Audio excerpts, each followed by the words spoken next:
Assalamualaikum warahmatullahi wabarakatuh.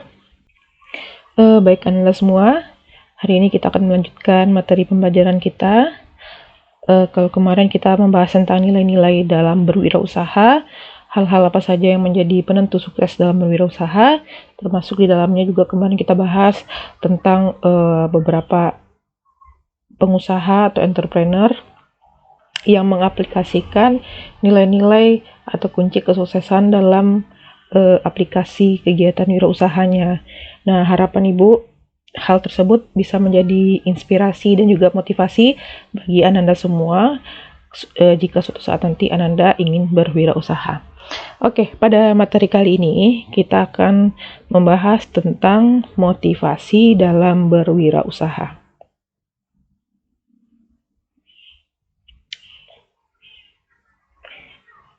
Baik, Ananda semua, seperti yang kita ketahui, bahwasanya untuk melakukan sesuatu hal, kita memerlukan yang namanya motivasi. Nah, jadi motivasi ini merupakan salah satu pendorong bagi seseorang untuk bisa melaksanakan sebuah kegiatan agar hasilnya itu bisa sesuai dengan apa yang kita harapkan. Nah, motivasi ini dalam berwirausaha itu merupakan sebuah serangkaian usaha untuk menyediakan kondisi-kondisi tertentu, sehingga pengusaha itu mau dan ingin melakukan sesuatu, dan bila ia tidak suka, maka akan berusaha untuk meniadakan atau mengelakkan perasaan tidak suka itu. Nah, jadi Anda semua, motivasi ini bisa dikatakan sebuah rangsangan atau stimulus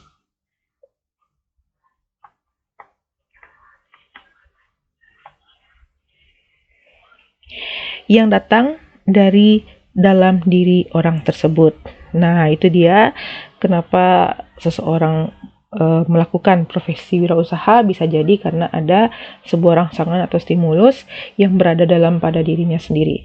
Nah, kelanjutannya kita bahas pada slide berikutnya. Oke, motivasi berasal dari kata Latin yang bernama movere. Nah, mover ini artinya adalah dorongan atau menggerakkan. Jadi bisa kita simpulkan bahwasanya motivasi itu diartikan sebagai sebuah kekuatan atau energi seseorang yang dapat menimbulkan tingkat persistensi atau antusiasmenya ke dalam melaksanakan suatu kegiatan, baik yang bersumber dalam diri individu itu sendiri yang disebut dengan motivasi intrinsik, maupun dari luar individu, yaitu motivasi ekstrinsik. Nah, apa-apa saja yang dimaksud dengan motivasi intrinsik dan juga motivasi ekstrinsik nanti akan kita bahas pada slide berikutnya. Yang jelas, kalau motivasi intrinsik itu sekali lagi adalah motivasi yang rangsangan atau stimulusnya itu berasal dari dalam diri individu itu sendiri. Nah, sebaliknya motivasi ekstrinsik itu berasal dari luar individu. Oke, mengapa motivasi penting? Nah, mengapa motivasi itu penting? Ini juga perlu kita bahas pertama. Karena dengan adanya motivasi, hal yang menyebabkan atau menyalurkan dan mendukung perilaku manusia supaya dia mampu bekerja giat dan juga antusias untuk mencapai hasil yang optimal, apapun itu bidang pekerjaannya. Nah, menurut J.R. Terry, salah seorang ahli psikologi, ya, mengemukakan bahwa motivasi itu adalah keinginan yang terdapat pada diri seseorang individu yang merangsangnya untuk melakukan tindakan-tindakan. Nah, sementara menurut Wahyu Sumijo dalam Rusdiana 2014, motivasi merupakan proses psikologi karena ini merupakan salah satu kegiatan yang berada dalam ruang lingkup kejiwaan Anda semua. Makanya dikatakan proses psikologi yang mana mencerminkan interaksi sikap, kebutuhan atau needs, persepsi, dan keputusan yang terjadi pada diri seseorang. Nah, proses psikologi itu timbul akibat faktor yang ini tadi, dari dalam dan dari luar. Nah, jadi itu Anda semua apa yang dimaksud dengan motivasi itu sendiri, dan juga mengapa perlunya ada motivasi sebelum kita melakukan sesuatu hal yang nilainya itu bersifat positif. Oke, kita lanjut. Nah, karena kita sudah membahas tentang pengertian motivasi, kita lanjut ke pengertian dari motivasi dalam berwirausaha itu sendiri. Nah, kalau tadi kan kita membahasnya secara general. Nah, sekarang kita membahasnya secara lebih spesifik, yaitu tentang motivasi dari berwirausaha. Baik, kan ada semua? Oke. Apa itu motivasi berwirausaha? Nah, sebenarnya pengertian dari motivasi berwirausaha ini bisa Ananda simpulkan sendiri karena kita sudah pernah membahas tentang apa yang dimaksud dengan wirausaha, dan hari ini kita juga sudah sempat membahas tadi sebelumnya, yaitu tentang definisi dari motivasi. Silakan Ananda sendiri buat simpulkan sendiri tentang dari istilah motivasi berwirausaha ini. Nah, di sini yang mau Ibu sampaikan adalah definisi motivasi wirausaha itu menurut beberapa para ahli.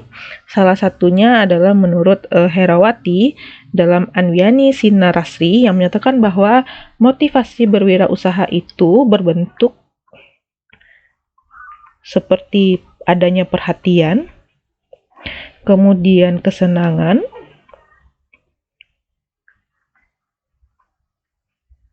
dan kemauan. Kemauan dari si entrepreneur itu sendiri untuk melakukan kegiatan usaha yang mandiri, untuk melakukan kegiatan usaha yang mandiri berdasar pada kemampuan, kekuatan, dan keterampilan yang dimiliki dalam konteks bisnis. Nah, jadi diulangi lagi bahwasanya motivasi berwirausaha itu merupakan sebentuk perhatian, kesenangan, dan juga kemauan untuk melaksanakan kegiatan usaha mandiri yang dilakukan berdasarkan skill atau kemampuan dari entrepreneur itu sendiri. Nah, sementara menurut Dwi Istiqomah Hidayanti itu tahun 2012 mengemukakan bahwa motivasi berwirausaha tersebut adalah dorongan teknis yang sangat kuat muncul dalam diri individu atau motivasi intrinsik tadi untuk mempersiapkan dirinya dalam hal berwirausaha serta memiliki kesadaran bahwa wirausaha itu bersangkut paut dengan dirinya sehingga lebih banyak memberikan perhatian dan juga lebih senang melakukan kegiatan kewirausahaan secara mandiri, kemudian dia juga bisa percaya pada diri sendiri, berorientasi ke masa depan, dan disertai dengan passion atau hasrat untuk berprestasi pada bidangnya berdasarkan kemampuannya tadi dan keterampilan yang dimilikinya dengan perencanaan yang matang.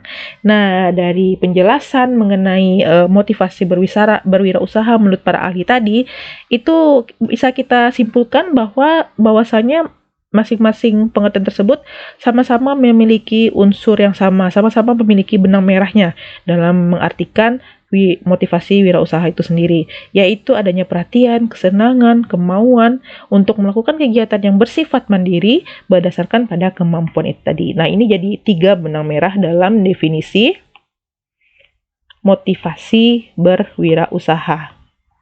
Nah, itu Anda semua.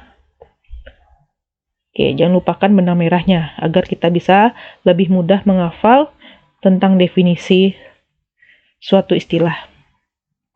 Baiklah.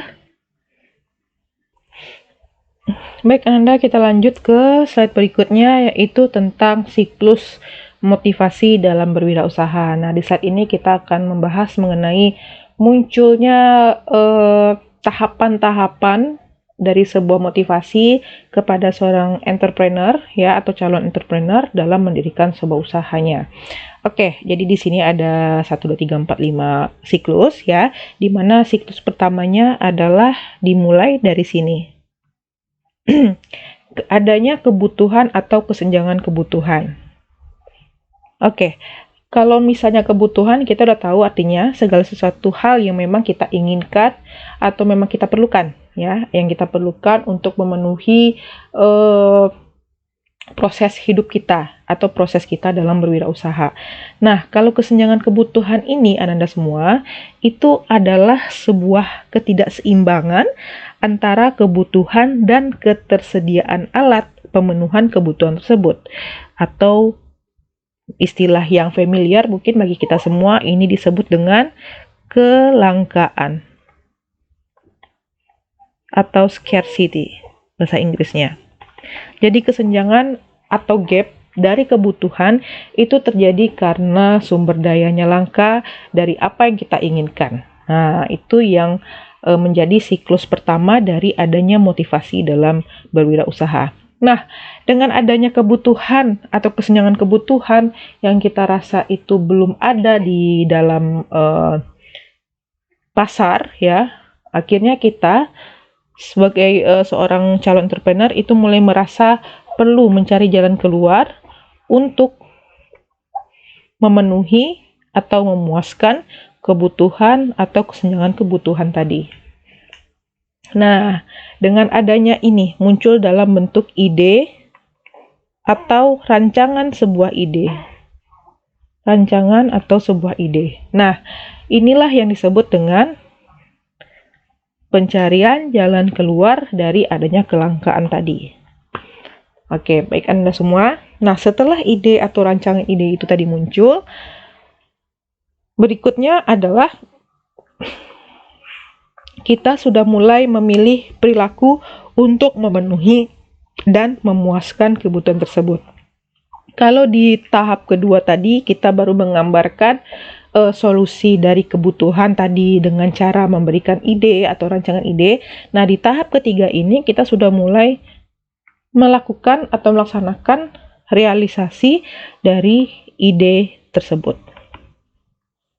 Nah, itu dia Anda semua ya. Jadi produknya ini sudah mulai kita produksi. Ide-ide dari produk tadi kita sudah mulai produksi dan hendak kita pasarkan kepada pasar. Nah, itu dia. Kemudian di langkah yang keempat, ya, langkah keempat, setelah kegiatan kewirausahaan tadi sudah kita lakukan di dalam proses nomor 3, nah kemudian kita jangan lupa untuk melakukan evaluasi. Nah, evaluasi atas pemuas kebutuhan. Nah, apa gunanya evaluasi? Jadi manfaat evaluasi itu Anda semua sebagai sarana untuk mengetahui keberhasilan suatu produk atau jasa yang kita laksanakan dalam kegiatan wirausaha kita. Nah, jadi untuk mengetahui tingkat kepuasan dari konsumen dari produk dan jasa yang kita pasarkan tadi, maka kita harus melakukan sebuah evaluasi untuk menilai kira-kira apakah produk dan jasa kita tadi sudah diterima atau belum. Nah, itu dia di tahapan keempat.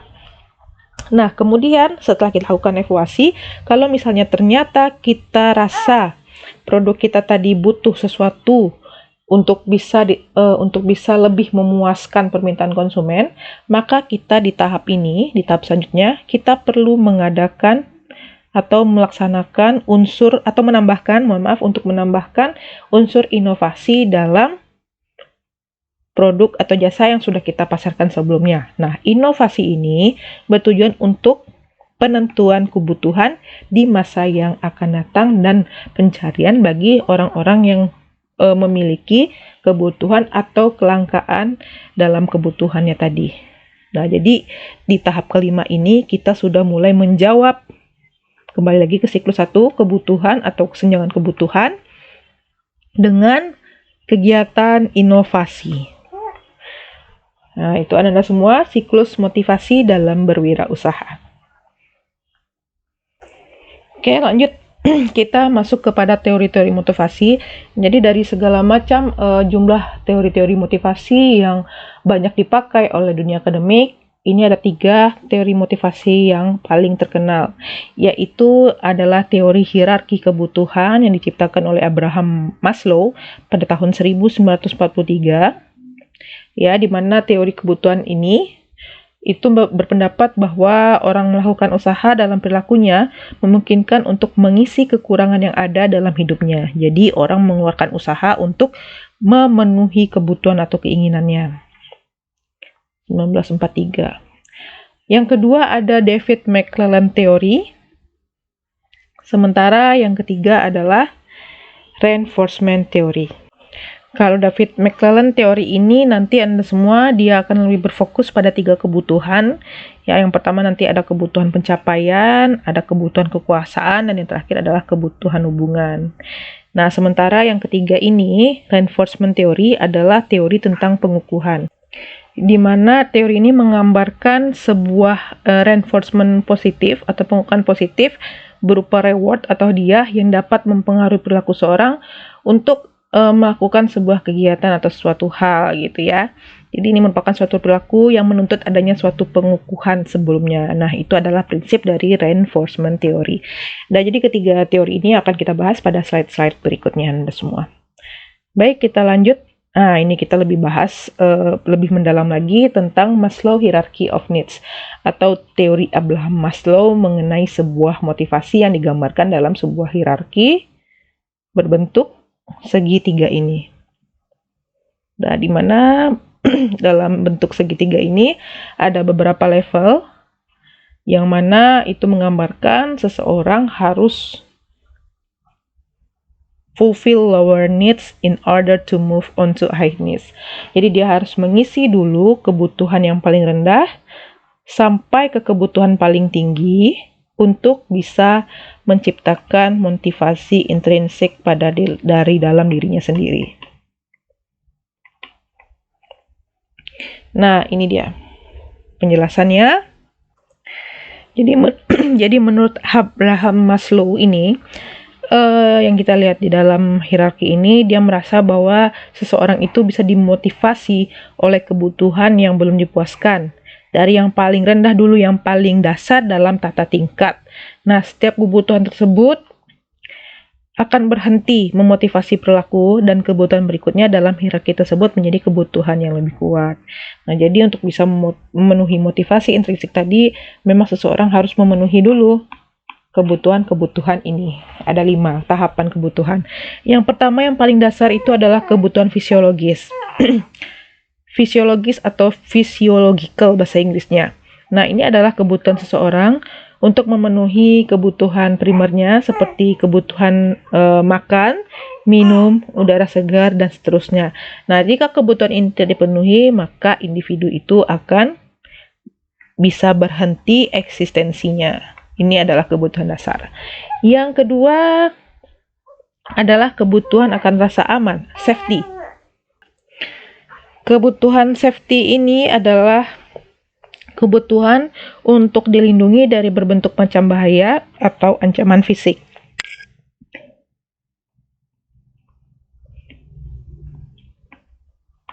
Seperti security of body, of employment, of resources, of morality, of the family, of health, of property, dan lain sebagainya. Yang ketiga adalah kebutuhan sosial atau love atau belonging. Nah, kebutuhan love atau sosial ini adalah kebutuhan untuk menjadi teman, untuk memiliki teman, dan juga bisa diterima oleh orang lain melalui cinta kasih dan juga rasa memiliki. Ini adalah kemampuan untuk bisa adaptasi dengan lingkungan sekitar kita. Nah, kebutuhan di tingkat kedua adalah faktor eksternal atau esteem, harga diri, yaitu mengenai reputasi, rekognisi, atau pengakuan dan juga status. Nah,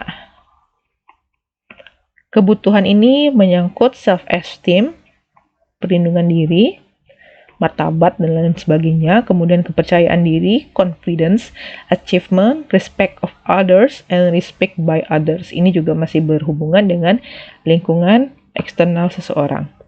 Nah, yang terakhir adalah kebutuhan paling tertinggi adalah kebutuhan aktualisasi diri atau self-actualization. Nah, di sini kata kuncinya adalah kreativitas, karena dengan kreativitas dia bisa merealisasikan potensinya secara penuh.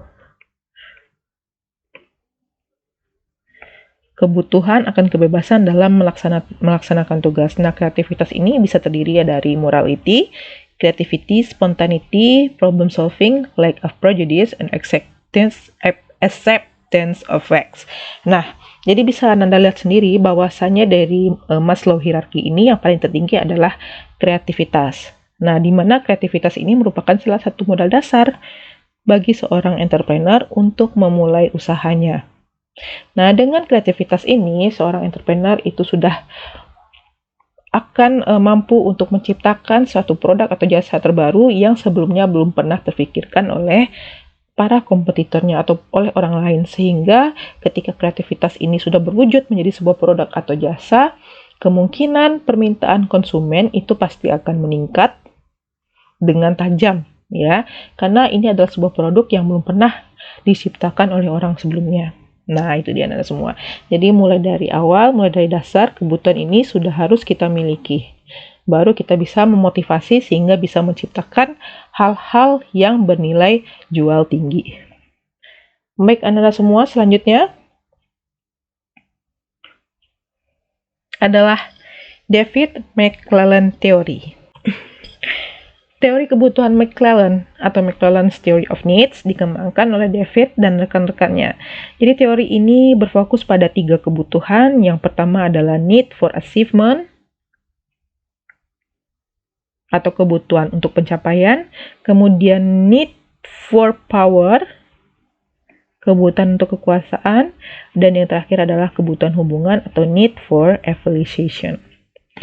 Nah, konsep teori kebutuhan McClelland ini menyatakan bahwa pencapaian, kekuasaan, dan hubungan itu merupakan 3 kebutuhan penting yang dapat membantu terjadinya motivasi. Kebutuhan pencapaian itu merupakan dorongan untuk melebihi, mencapai standar-standar, dan berjuang untuk berhasil. Kemudian, kebutuhan untuk kekuatan dapat membuat orang lain berperilaku sedemikian rupa sehingga mereka tidak akan berperilaku sebaliknya. Dan kebutuhan hubungan merupakan keinginan antarpersonal yang ramah dan akrab sehingga dia bisa diterima dalam lingkungannya. Nah, bagaimana kebutuhan-kebutuhan ini mempengaruhi adanya perilaku entrepreneur atau perilaku usaha? Nah, jadi McClelland menjelaskan dalam teori ini bahwa setiap individu itu memiliki dorongan yang kuat untuk berhasil.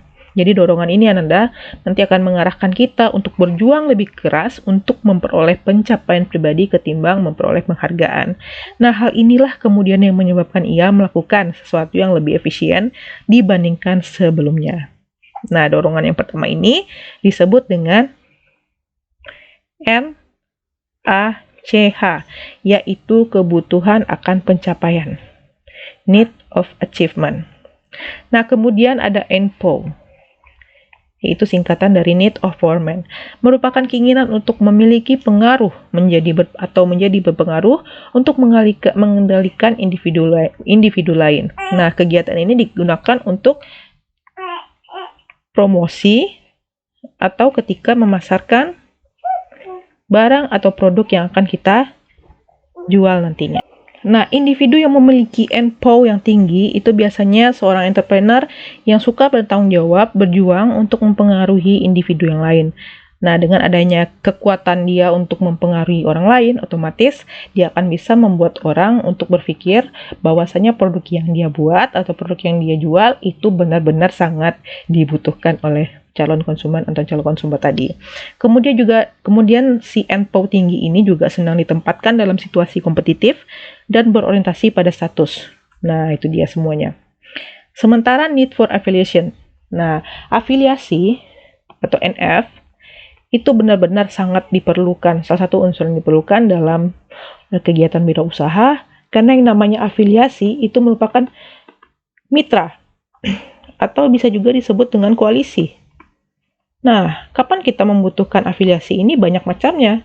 Misalnya kita menginginkan kegiatan bisnis, ya, kita hendak menjual bisnis seperti menjual pakaian. Nah, maka kita perlu afiliasi dalam bentuk distributor pakaian, misalnya kan. Jadi melalui distributor ini, kita akan mendapatkan barang-barang yang akan kita jual. Kemudian ada lagi contohnya. Kapan kita bisa berafiliasi dalam kegiatan wirausaha? Misalnya ketika kita hendak membutuhkan modal. Katakanlah mungkin karena modal ekonomi kita atau modal finansial kita itu terbatas. Jadi kita butuh afiliasi untuk menambah atau menutupi modal finansial kita tadi. Nah, orang itulah yang disebut dengan investor. atau kreditor, atau bisa juga debitor. Nah, mereka inilah semua contoh-contoh dari afiliasi, mitra, dan juga koalisi. Dan masih banyak hal lainnya, bentuk-bentuk afiliasi dalam kegiatan usaha Anda semua. Setelah itu menurut David McClelland Theory, lanjut kita ke reinforcement theory. Teori penguatan atau pengukuhan atau reinforcement theory of motivation itu dikemukakan oleh B.F. Skinner tahun sekitar 1940-an. Jadi pandangan Skinner waktu itu menyatakan bahwa perilaku individu merupakan fungsi dari konsekuensinya yang terdiri dari stimulus, respon, dan juga konsekuensi. Jadi Ananda teori ini dasarkan atas semacam hukum pengaruh di mana tingkah laku dengan konsekuensi positif itu cenderung untuk diulang. Nah, sementara sebaliknya, tingkah laku dengan konsekuensi negatif cenderung untuk tidak diulang. Nah, ini ya, ada positif dan ada negatif, di mana yang positif itu bisa berulang-ulang dilakukan, sementara yang negatif itu bisa dihindari atau dihindari. Jadi Skinner berpendapat untuk menstimulus adanya sifat positif dan untuk mengurangi adanya sifat negatif, itu sebuah organisasi khususnya pimpinan bisa melakukan dengan dua macam cara. Yang pertama adalah reinforcement, yang bertujuan untuk menambahkan atau maintain dari sikap positif. Yang kemudian adalah punishment, yaitu hukuman untuk mengurangi dari kebiasaan atau sikap itu sendiri. Nah, reinforcement ini disebut dengan penguatan positif. Sementara penguatan negatif itu tadi yang disebut dengan punishment atau hukuman. Nah, di dalam penguatan positif ini berarti ada pemberian tanggapan positif atau pleasant stimulus ketika seseorang individu atau karyawan kita menunjukkan perilaku positif yang dibutuhkan. Misalnya kepada pimpinan itu diharapkan untuk memuji karyawannya ketika dia melakukan suatu hal yang positif seperti misalnya datang lebih awal. Nah, ketika kita memuji itu pasti akan meningkatkan kemungkinan perilaku itu akan terjadi lagi. Dengan adanya pujian, berarti si karyawan tadi akan termotivasi untuk melakukan hal yang sama dan hal yang sama lagi, untuk lebih baik lagi. Nah, sehingga dia akan mendapatkan sebuah reward untuk increase atau maintain behavior-nya. Nah, jadi hadiah itu bisa dikatakan sebuah dorongan yang positif, yang memunculkan adanya motivasi pada si karyawan itu sendiri. Nah, lalu ada punishment. Punishment ini merupakan penguatan negatif. Nah, ini berarti menghargai karyawan dengan menghapus konsekuensi negatif atau tidak diinginkan, hal-hal yang tidak diinginkan. Baik penguatan positif dan negatif dapat digunakan untuk meningkatkan perilaku yang dihukum, yang diinginkan atau diperlukan. Nah, mengenai hukuman itu sendiri, ini berarti menghapus konsekuensi positif sehingga dapat menurunkan kemungkinan untuk perilaku tersebut mengulangi hal-hal yang tidak baik yang sama-sama kita tidak inginkan di dalam sebuah organisasi untuk masa yang akan datang. Nah, dengan kata lain, punishment ini adalah semua merupakan sebuah konsekuensi yang tidak diinginkan untuk menampilkan perilaku yang juga sama-sama tidak diinginkan. Remove pleasant stimulus. Nah, itu dia. Nah, jadi reinforcement theory ini mengatakan bahwa asalnya ada behavior yang positif, ada behavior negatif yang harus ditindak oleh sebuah organisasi atau sebuah perusahaan dengan dua macam cara, yaitu reinforcement dan juga punishment. Nah, selanjutnya, menurut Steinhoff pada tahun 1903 itu beliau melakukan penelitian, ya. Jadi dalam penelitian itu beliau menemukan, Steinhoff ini menemukan 7 macam motivasi yang melakukan seseorang yang mendorong seseorang untuk melakukan kegiatan wirausaha. Oke, judul dari motivasi ini adalah desire motivation. Kenapa desire motivation? Karena motivasi ini diawali dengan munculnya keinginan-keinginan atau desire. Nah, desire yang pertama adalah adanya keinginan untuk mendapatkan income yang lebih tinggi dibandingkan mungkin dengan pekerjaan yang sebelumnya. Jadi dia mengharapkan adanya income yang lebih tinggi sehingga dia menginginkan kegiatan berwirausaha untuk bisa membuatnya mendapatkan income yang lebih tinggi lagi. Nah, kemudian adanya keinginan untuk mendapatkan karir yang lebih memuaskan atau menyenangkan dirinya sendiri. Desire for a more satisfying career. Ini mungkin terjadi bagi orang yang mungkin tidak puas pada profesi sebelumnya atau pada karir sebelumnya, sehingga dia menganggap untuk bisa membuatnya nyaman dalam sebuah profesi, ya dia akan melakukan wirausaha. Karena kan wirausaha otomatis dia akan menjadi seorang pemimpin dari perusahaan itu sendiri. Oke. Ya, yang ketiga adalah the desire to be self-directed, yaitu keinginan untuk menjadi mandiri. Ya, otomatis ini sangat relate sekali dengan kehidupan wirausaha, yang mana wirausaha itu memang membuat seorang untuk bisa lebih menjadi mandiri dibandingkan dia menjadi seorang karyawan. Karena ketika kita menjadi wirausaha, kita sudah harus menciptakan produk kita sendiri, sistem manajemennya seperti apa, budaya perusahaan kita seperti apa. Nah, makanya dan hal-hal lain yang perlu kita buat itu merupakan sebuah contoh dari tindakan mandiri, the desire to be self-directed. Kemudian adanya the desire for the prestige, it comes to be a business owner. Nah, jadi prestige ini artinya gengsi ya. Nah, mungkin ada seseorang yang mengatakan bahwa pengusaha atau business owner adalah suatu profesi yang membuat prestisnya lebih tinggi lagi dibandingkan dengan segala macam profesi yang ada. Kemudian keinginan untuk menghasilkan new idea or concept. Nah, ini mungkin muncul bagi seorang yang menemukan adanya kebutuhan atau scarcity, kelangkaan yang mana belum ada solusinya. Nah, ketika dia memikirkan, kenapa nggak buat ini aja? Ketika dia memikirkan solusinya dari scarcity tadi, nah ini adalah poin kelima, yang disebut dengan desire to run with a new idea or concept. Nah, kemudian yang keenam, the desire to build long-term wealth. Wealth ini artinya kekayaan. Jadi dia berpikir bagaimana cara membuat kekayaan yang abadi. Ya, entah 7 generasi, entah 9 generasi, dan berbagai macam generasi lainnya, yaitu dengan cara berwirausaha. Karena wirausaha ini merupakan profesi yang bisa kita lakukan secara turun-temurun. Dan juga banyak macam hal lainnya. Contoh perusahaan-perusahaan yang sukses dijalankan oleh turun-temurun, mulai dari kakeknya sampai ke cucu-cucu, buyut-buyutnya, dan segala macamnya. The desire to build long-term wealth. Kemudian yang terakhir adalah the desire to make a contribution to humanity or to a specific cause. Nah, ini hampir sama dengan poin yang nomor 5, yaitu tentang membuat suatu kontribusi untuk penyelesaian masalah sosial atau kemanusiaan, atau penyebab-penyebab yang lebih spesifik, kasus-kasus yang lebih spesifiknya apa gitu. Jadi dia ingin berkontribusi untuk menyelesaikan sebuah permasalahan sosial yang terjadi pada lingkungannya. Itu dia motivasi umum para wirausaha menurut Steinhoff tahun 1993.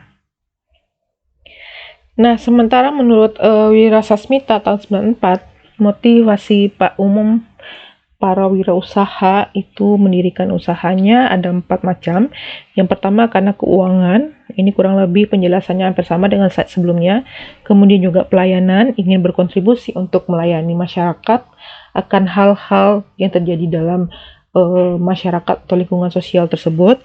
Yang ketiga juga sosial, dan yang terakhir adalah untuk pemenuhan diri, bisa untuk meningkatkan prestige-nya, untuk meningkatkan atau untuk mencari profesi yang lebih membuatnya nyaman lain dan sebagainya macamnya. Jadi keempat motivasi umum wirausaha menurut Wirasasmita ini kurang lebih hampir sama dengan teori yang sebelumnya dijelaskan tadi, yaitu tentang Steinhoff pada tahun 1993. Oke, ini penjelasannya, bisa Anda baca sendiri. Nah, yang terakhir yang akan kita bahas yaitu tentang proses dari kegiatan entrepreneur, a model of the entrepreneurial process. Jadi proses ini sebenarnya juga ada kaitannya dengan motivasi berwirausaha. Nah, jadi ada 4 unsur